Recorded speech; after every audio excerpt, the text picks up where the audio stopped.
down for what? Turn down for what? السلام عليكم ورحمة الله وبركاته. معكم في جديد كلاش اوف كلانز في قناتي قناة نور الدين. اليوم عندنا طبعا الموضوع هو عن موعد التحديث كلاش اوف كلانز. تدرون وش وقت؟ باكر التحديث، يعني باكر التحديث يا حبيبي، باكر.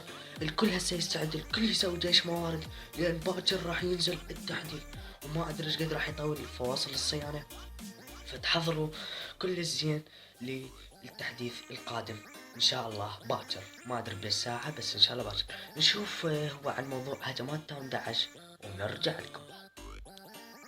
ورجعنا لكم يا شباب، وهاي عندنا اول الهجمات على تاون داعش، عند شرح شلون يهجمون. وكذلك الشركة نشرت عن موعد التحديث هاي مثل ما هي قدامكم، انه هو يوم 10/12، يعني باكر، لان اليوم 9 او هسه عبرت 12. اذا انت جا تشوفها يعني هسه عبرت 12 وصارت 10/12. اول حاجة ما شوفوا نزل الملك والملكة، نظف المناطق الخارجية. هاي شرح طبعا للتاون داعش، هجمات للتاون داعش، يعني اشياء تعليمية لأصحاب التاون 10 لما يصعدون إلى تاون داعش. شوف ايش راح يصير بيهم، يشوفون الويل.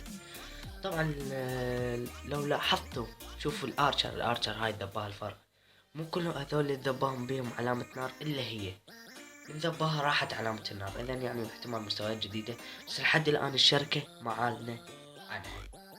كذلك غيرها يقول لك المنطاد هاي، فهل احتمال باكر قبل لا ينزلون صور، يقولون كل واحد ولا تحديثات، او يقولون كل جدي إلى تحديثات. نشوف باكر، وعمري اشوفكم الاخبار اول باول، لان باكر خميس والجمعة عطلة، فاليا وقت. شوف عمل طريقة الدفاع الجديدة، يعني يريد يحاول انه يحصل على النجمة ضد الملك الجديد. يعني اعتقد راح يجيب نجمة. نعم، هو بس باع الشغل، والله عمي شغل. بس فريز سبيل يعني سووا لي التاون 9 ايضا. لما سووا لي التاون 9 يعني اشياء كل زين يعني، بس ما يتمكس يمكن الا بالتاون 10. شوف التاون 11 لحد الان والله ما عاجبني، الا ينزل التاون 11 ما نزلي. المهم هاي مثل ما هي قدامكم. قلنا لكم عن موعد التحديث، الجنود الجديدة مثل ما قلت لكم. شوفوا هسه ركزوا بالمقطع، الارشر هاي ذباهم كلهم فارغين. شوف كلهم ما عليهم نار. ليش؟ احتمال مستويات جديدة، بينما الملك وهاي كلهم عليهم شعلة، حتى هي طافية فيها مثل النار شعلة، بينما الباقيات لا. المهم نشوف الهجمة الثانية وارجع لكم. وبالرجوع للهجمة الثانية، هاي هي الهجمة الثانية رجعنا لكم إلها. جولم باع، شوف راح يذبح، شوف ما خلص، راحت العلامة مال الشعلة، بينما الملك إذا ذبح يبقى شعلة. المهم شوف الهجمة وياكم.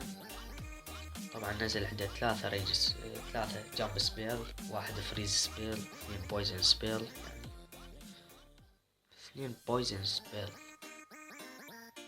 لحظة، 2 بويزن مو لازم نفس الشي يعني؟ اعتقد يعني يصير واحد فوق الاخر، اثنين مشابهين. ليش 2 واحد سويه؟ هذا هم شي غريب. هذا مشروب السم. شو كل واحد بخانة واحد، ليش مو اثنين سويه؟ ما ادري، جزء تحديث. المهم احنا نشوف باكر التحديث، واكتب لكم الاخبار الاول باول.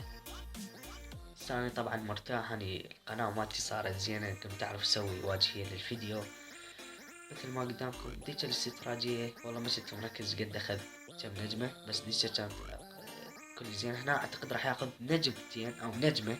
اخذ التاون هون، نعم اخذ النجمة الاولى بمحاولة على النجمة الثانية، وعندنا 3 ملوك ما ماتوا. الملك الجديد استخدم خاصيته، بس نعم راح يحصل النجمة الثانية. يعني هاي استراتيجيات لكم يا اصحاب التاون 10 لما تصعدون 11. هاي هي استراتيجيات لكم، بس مو موارد اكيد، يعني كؤوس.